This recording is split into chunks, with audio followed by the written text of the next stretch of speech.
WSB 200-এর remote. এটার মধ্যে নতুন জিনিস বলতে, যেহেতু 5.1 এটা, এই কারণে এখানে 2.1 আর 5.1 সুইচিংয়ের একটা অপশন দেওয়া হয়েছে। অন্যগুলো সব আগের ইসের মতোই, ট্রেবল, বেস। এখানে খালি রিভার্বের অপশন দেওয়া আছে, রিভার্ব কম বেশ করা যাবে। এখানে আর কিছু চেঞ্জেস আছে WSB 160, 120, 180-র তুলনায়। আরও দুটো আপকামিং মডেল আছে, W80, 1801 বা 1802, এগুলো দেখার সুযোগ হয়নি। তবে এর উপরে আপনার টাচ বাটন আছে, যেগুলি সনির কিছু দামি সাউন্ড বারে দেখা যায়। ধরেন যে ইকিউ এর অপশন আছে,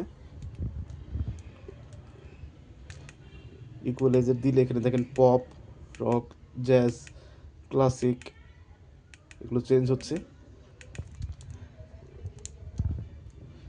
এটা ভালো।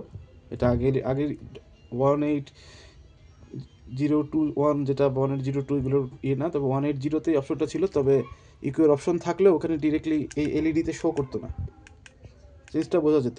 এটা একটা ভালো জিনিস। এছাড়া এখানে পাওয়ার বাটন অন অফ করার, এটা পাওয়ার করলেই, টাচ করলে এটা অফ হয়ে যাবে। এটা খুব একটা জিনিস। এই যে টাচ করলে আবার অন হবে, এটা একটা বেশ এফেক্টিভ জিনিস। সো 15,000 টাকা বা কম বেশি বাজেটের মধ্যে এটা ভালো হতে পারে, সলিউশন হতে পারে।